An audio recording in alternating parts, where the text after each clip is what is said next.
على الماتش اللي تلعب اليوم، ماتش غابون يخسر قدام المنتخب المغربي 5-1.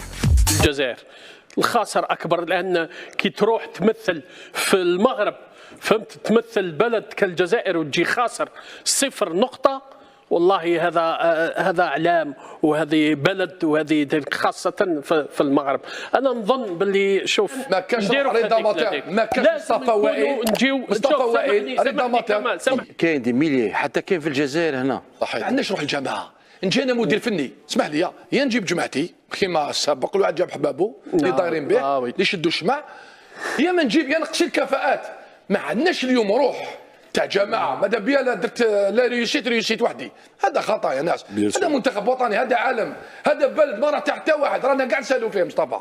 اذا طلع نطلعوا كاع، الا هبطنا هبطوا كاع مصطفى. كمال فيما يخص اللاعبين هذو المغتربين، كما كان يقول بالماضي اجوست تيتر، يقول لك وين كان جزائري من حقه باش يلعب في الفريق الوطني، وهذا حق. لكن انا عندي نوتر فيزيون، عندي عقليه واحده اخرى. اللاعبين المغتربين ils ont toujours existé. لاعبين مغتربين ils ont toujours existé. لاعبين مغتربين خاصه في فرنسا باسكو عندنا ليان المهم. سوف كو واحد الوقت باش تلعب في ليكيب تاع الجزائر لازم فريمون تكون توربو. واحد الوقت اسمح لي، بوركوا؟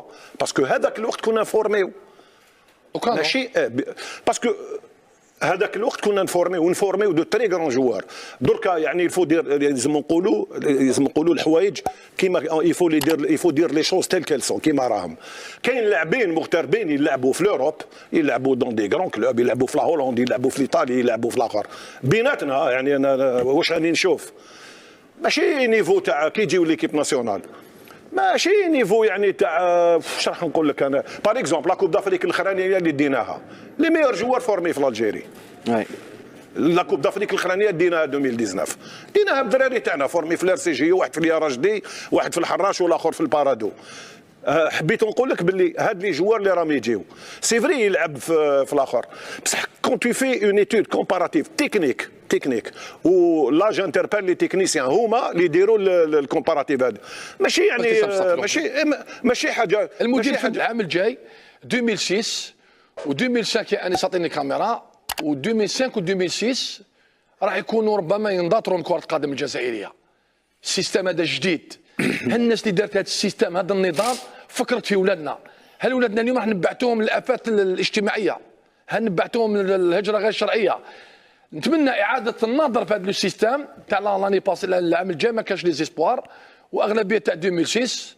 ونأيد انا خالد لونيسي احد اساطير الكره الحراشيه فيما قاله في هذه القضيه، قال لك 2006 لاني بروشان راح نوجدوا فيه ولا لاعب.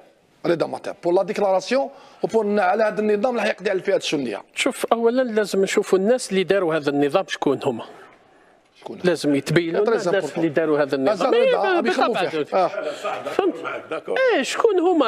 والله دير نظام تتخبى ومن بعد شكون هذه الامور هذه لازم تعلنها، لازم تدير جمعيه ولازم تشوف وتعلن. قال لك المديريه التقنيه هي اللي دارته. والله مصطفى انا كنتكلم مع المديريه الفنيه. شوف انا نتحداه، مدير فني هذا يجي معي في البلاطو ونتكلموا كره قدم. مدير فني هذا ولا مره دار اون سيونس دونترينمون.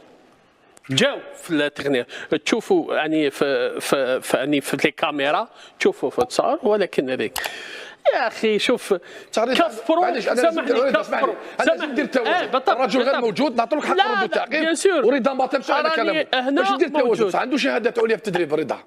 مش هذا السيد، ما نرجوش هذا المدير الفني ما عنده.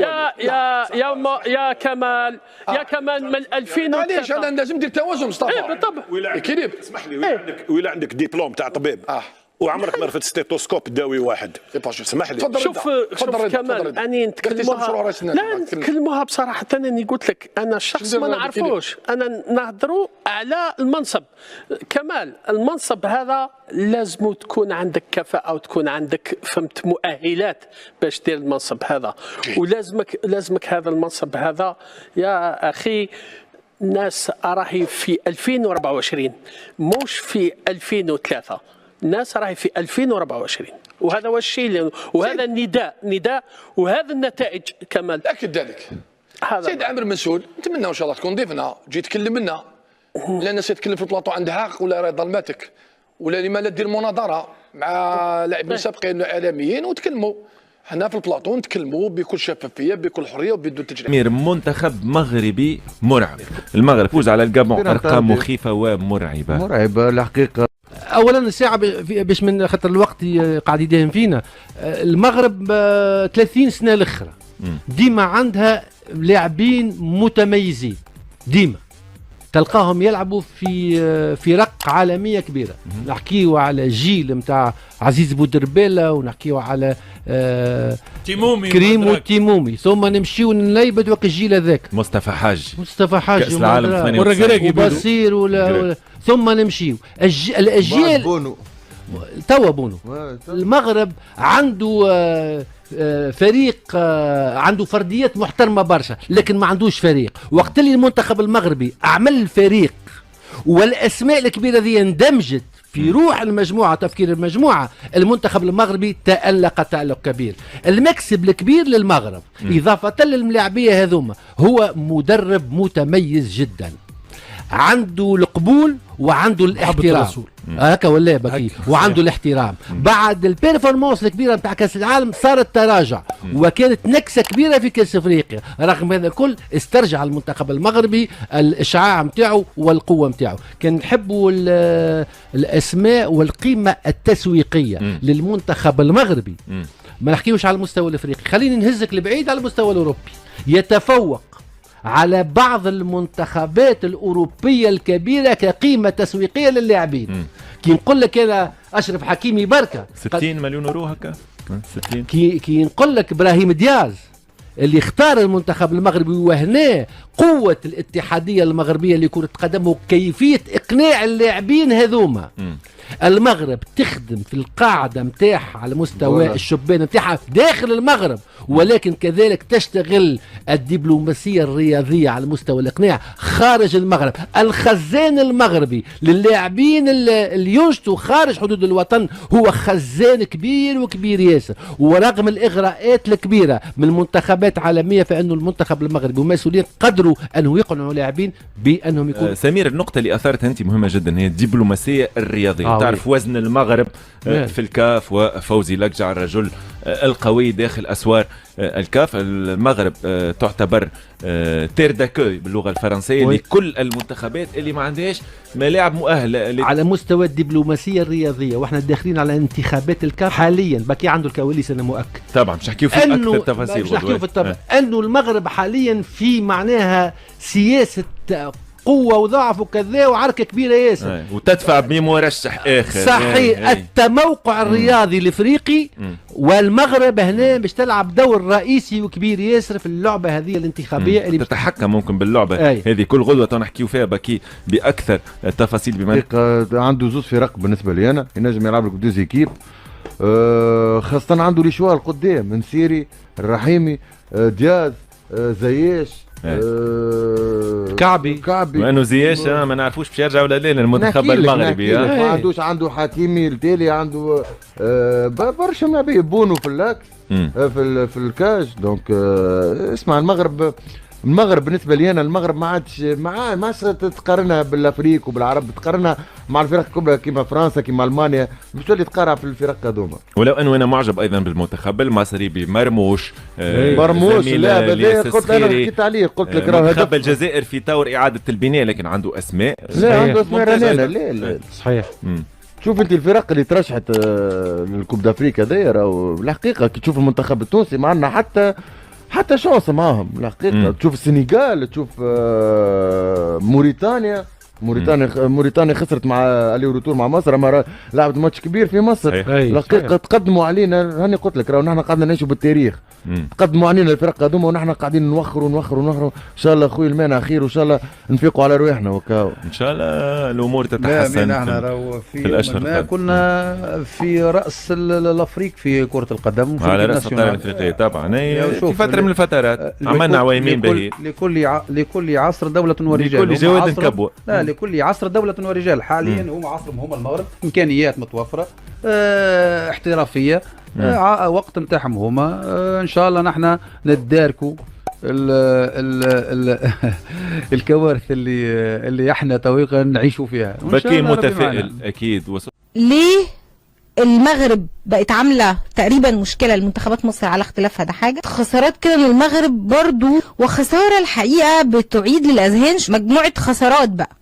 يعني لو هنتكلم عن مباراة تحديد المركز الثالث والرابع في أولمبياد باريس 2024 والخسارة بالسداسية يعني من منتخب المغرب، خسارة المغرب اللي فاتت منتخب الشباب 2008. المصريين ما عندي فين نمشي بكم، مع المصريين المغاربة هذو دقدقوكم في كل الفئات، دقدقوكم في الأولمبي ب6، دقدقوكم في السلام عليكم ورحمة الله وبركاته. وزي ما سمعتم ودانكم وشفتوا بعينيكم، الإعلام التونسي كله بيتكلم على المنتخب المغربي ازاي، رغم ان المنتخب المغربي بيتحدث عن نفسه في جودة اللاعبين اللي موجودين، قوة المنتخب المغربي اللي تقريبا كل منتخبات القارة بتخاف تقابل المنتخب المغربي.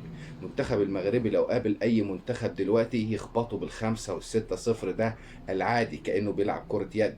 المنتخب المغربي اصبح منتخب متطور جدا وقوي جدا في القارة الافريقية، والمرشح الاقوى انه يفوز ببطولة الامم الافريقية القادمة اللي هتكون في المغرب. واعتقد المغرب سينظم بطولة على غرار البطولة الاوروبية اليورو، هتبقى حاجة مفخرة لكل افريقيا هيعملها المغرب في الفترة القادمة. المغرب منتخب محترم، سواء كان المنتخب الاول، سواء كان منتخب الشباب، سواء كان المنتخب الاولمبي، بيقدمهم بصراحة كرة قدم على طراز اوروبي. نسمع قالوا ايه ونرجع مرة تانية بعد نهاية الفيديو. ما تنسوش تعملوا طبعا اللايك يا جماعة والاشتراك في القناة، ونرجع مرة تانية. السلام عليكم ورحمة الله وبركاته، وأهلا وسهلا بكم أعزائي متابعي ومشاهدي قناة ميديا سبورت. طبعا المنتخب المغربي حدث ولا حرج، المنتخب المغربي أقوى منتخب في القارة الإفريقية ومن المصنفين على مستوى العالم في المراكز ال10 الأولى. المنتخب المغربي يعني زي ما شفنا طبعا في نهائيات كأس العالم في قطر كان رافع راس كل العرب، قدم مباريات أكتر من رائعة. مجموعة اللاعبين اللي كانوا موجودين وما زالوا إلى الآن باستثناء يعني حكيم زياش، لكن كل اللاعبين موجودين في قائمة المنتخب المغربي اللي كانوا موجودين في كأس العالم في قطر. وأيضا المنتخب المصري بدأ إلى حد ما يسير بخطوات ثابتة مثل المنتخب المغربي، وممكن نشوفه منافس قوي جدا المنتخب المغربي. أما بالنسبة لباقي المنتخبات الإفريقية في حالة من الهبوط في المستوى، بالنسبة لمنتخب نيجيريا، كاميرون، كوت ديفوار، معظم منتخبات السنغال وغيرهم، حتى في تصفيات أفريقيا المؤهلة لكأس العالم، وأيضا تصفيات أفريقيا المؤهلة لبطولة الأفريقية في المغرب. يعني بنشوف المنتخبات الافريقيه يعني صعبه جدا جدا، وبدا يبقى فيه منافسين اقوياء جدا، كل المباريات بدات تكون صعبه. المنتخب المغربي بيستعد لمباراتين مهمتين جدا جدا، رغم ان المنتخب المغربي خلاص ضمن التاهل الى بطوله الامم الافريقيه القادمه اللي هتقام في المغرب. طبعا زي ما احنا عارفين مباراه الجابون وليسوتو، هيبدا المنتخب المغربي بمباراه الجابون ثم مباراة ليسوتو، ووليد الركراكي المدير الفني للمنتخب المغربي اللي عامل اعداد قوي جدا جدا لمجموعة اللاعبين اللي موجودة معاه. ممكن نشوف اسماء جديدة لاول مرة هتظهر مع المنتخب المغربي في هاتين المباراتين، لان يعتبر خلاص بعد وصول المغرب للامم الافريقية وضمن الوصول وعنده 12 نقطة العلامة الكاملة. ممكن نشوف اسماء جديدة بقى موجودة مع المنتخب المغربي، ويبدأ جمهور المغربي يتابع هذه الأسماء، وهيدي فرصة أكبر للاعبين اللي ما شاركوش في مباراة الصباح. طبعا انضم إلى قائمة المنتخب المغربي لاعب النادي الأهلي يحيى عطية الله، واللي بيلعب في مركز الباك الشمال، لاعب مميز جدا، لاعب قوي جدا، قدم مباريات ممتازة جدا مع النادي الأهلي في الفترة الأخيرة، في سواء كان في بطولة السوبر المصري، في بطولة الانتركونتيننتال اللي هي بطولة القارات الثلاثة، واللي فاز بها النادي الأهلي على حساب العين الإماراتي بنتيجة 3-0. وطبعا يحيى عطية الله اعتقد هيبقى موجود في المباراتين القادمتين كلاعب اساسي في الملعب في الجبهه اليسرى، رغم وجود اشرف حكيم وناصر مزراوي وغيرهم من اللاعبين اللي ممكن يلعبوا في الجبهه الشمال والجبهه اليمين ايضا، لكن يحيى عطية الله بدا يحجز مكانه مره ثانيه في المنتخب المغربي. بالنسبة لمنتخب مصر أيضا عنده مباراة مهمة جدا في التصفيات، لأن منتخب مصر أيضا ضمن الوصول إلى بطولة الأمم الأفريقية القادمة في المغرب، والمباراتين القادمتين يعني مع الرأس الأخضر كاب فيردي مباراة هتكون صعبة لأنها الرأس الأخضر محتاج الفوز في هذه المباراة، لكن المنتخب المصري بقيادة حسام حسن عميد لاعبي العالم واللي الجمهور المصري كله طبعا بيدعمه جدا جدا جدا، أعتقد هنشوف منتخب مختلف تماما بينافس المنتخب المغربي، وهنشوف كرة قدم حقيقية مع المدربين دول، وليد الإكراكي مع المغرب وحسام حسن مع منتخب مصر. أما بالنسبة للمنتخب الجزائري اللي طبعا إلى حد ما يعني حبة فوق وحبة تحت والمستوى مش ثابت، ولسه المنتخب الجزائري قدامه كتير جدا جدا جدا عشان يعود كما كان في السابق. المنتخب الجزائري اللي حصل على بطولة افريقيا هنا في القاهرة، اعتقد خلاص الجيل ده بيفنش وهيبدأ بناء جيل جديد. متنسوش تعملوا اشتراك في القناة وتفعلوا زر الجرس. السلام عليكم ورحمة الله وبركاته، وأهلا وسهلا بكم. وقبل ما نبدأ تعليق نقول ألف مبروك للمنتخب المغربي، فوزوا على المنتخب المصري تحت 20 سنة في بطولة شمال إفريقيا بنتيجة 2-1 في مصر. للمرة المليار بيفوز منتخب المغرب على منتخب مصر. يا جماعة ده احنا لسه 6-1 اللي في الأولمبيات ما بردتش، ولسه كمان 5-1 من 3 أيام. كتير يا جماعة، كتير اللي بيحصل ده كتير. الناس اللي بتشتغل في الكرة المصرية شايفين الفئات العمرية، شايفين المنتخبات الصغيرة المغربية شكلها عامل ازاي، بتلعب كورة عاملة ازاي. احنا ما عندناش اساسيات كورة، ما عندناش كورة اساسا. ايه اللي احنا بنشوفه ده في الملعب؟ لعيبة يعني انا مش فاهم بيختاروهم على اساس ايه. لازم يا جماعة يبقى فيه اساسيات في اختيار اللاعبين. احنا ما عملناش ولا هجمة، كرة ركنية بالراس دخلت، هو ده الهدف اللي عملناه وشكرا. دي مش كرة قدم، دي مش إدارة لكرة القدم. نتعلم من المغرب شوية، مفيش أي مشكلة، مش عيب إن أنت تتعلم من المغرب. شوف الراجل فوزي لغجع، تعالى يا عم فوزي، أنتوا بتشتغلوا إزاي في المغرب، بتعملوا إيه عشان تطورهم في الأعمار السنية دي وتخلوا المنتخبات بتاع بلدكم كلها قوية بالطريقة دي. المنتخب الاول بقى هو اللي فاضل طبعا، منتخب المغرب الاول بقى يجي يغلب منتخب مصر في بطولة افريقيا الجاية، واعتقد ده اللي هيحصل. ونقفل الليلة على كده وشكرا، ونبطل تشجيع ونبطل كورة. شكل وحش وحش وحش وحش. برضو بنقول مرة تانية ألف مبروك للمنتخب المغربي، فوزوا على منتخب مصر، وإن شاء الله الجايات أكتر من الرايحات. نشوف الفيديو ونرجع مرة تانية. ده طبعا الكلام اللي اتقال على احداث المباراة والتعليق الكبير جدا، والناس اللي اتكلمت على المباراة الفنية اللي كان فيها فنيات صعبة جدا من جانب منتخب مصر وميكالي مدرب منتخب مصر، اللي انا من وجهة نظر الشخصية قبل تعيينه للفئة العمرية دي قلت انه مش هينجح. يا اهل الخير، هو الراجل ده خسر 6-1 من المغرب، اروح اجيبه مرة تانية مع فئة عمرية تحت 20 سنة عشان يخسر 2-1 تاني من المغرب؟ ايه الجديد؟ انت جايب مدرب عشان يخسر من المغرب في كل الاعمار السنيه ولا بتعمل ايه يعني في حاجات غريبه جدا جدا في الكره المصريه بتدار بالاهواء، والناس ما عندهاش خطه ولا استراتيجيه ولا فكر. فاعتقد ان انت لو شفت المغرب بيشتغل ازاي، والبنيه التحتيه الرياضيه عامله ازاي، والاعمار السنيه كلها عامله ازاي في المنتخبات، بيلعبوا كره قدم متطوره جدا جدا، عندهم اسس وعندهم علم، بيشتغلوا بالعلم، وده اللي مخليهم ناجحين جدا في مجال كرة القدم. التنافس في الدوري المغربي تنافس قوي جدا، عشان كده بيخرج لهم لعيبة أقوياء جدا، بيطلع لهم لعيبة في كل الأعمار السنية، والمنتخبات كلها محترفة في أندية أوروبية. لو تشوف الأسماء اللي في منتخب المغرب مفيش لعيب مش موجود في أوروبا باستثناء لاعبين أو 3 من الدوري المغربي ولاعبين من أكاديمية محمد السادس. فيعني في حاجات كتير جدا ناقصة عندنا في الدوري المصري، في حاجات كتير جدا ناقصة في الخطط وفي التاكتكس وفي المدربين وفي الشغل وفي الإعداد. يعني إعداد المنتخب ده ولا كنا بنسمع عنه حتى في طبق اليوم. في حاجات كتيرة جدا غلط في المنظومة المصرية في إعداد الشباب. يعني المنتخب الأول إلى حد ما واقف على رجله، عندنا جيل كويس جدا جدا يقدر إنه ينافس المغرب، مفيش أي مشكلة، لكن إحنا بنتكلم على الأجيال اللي صاعدة، الأجيال اللي بعد كده مفيش حاجة بتبشر بالخير. شكرا والسلام عليكم.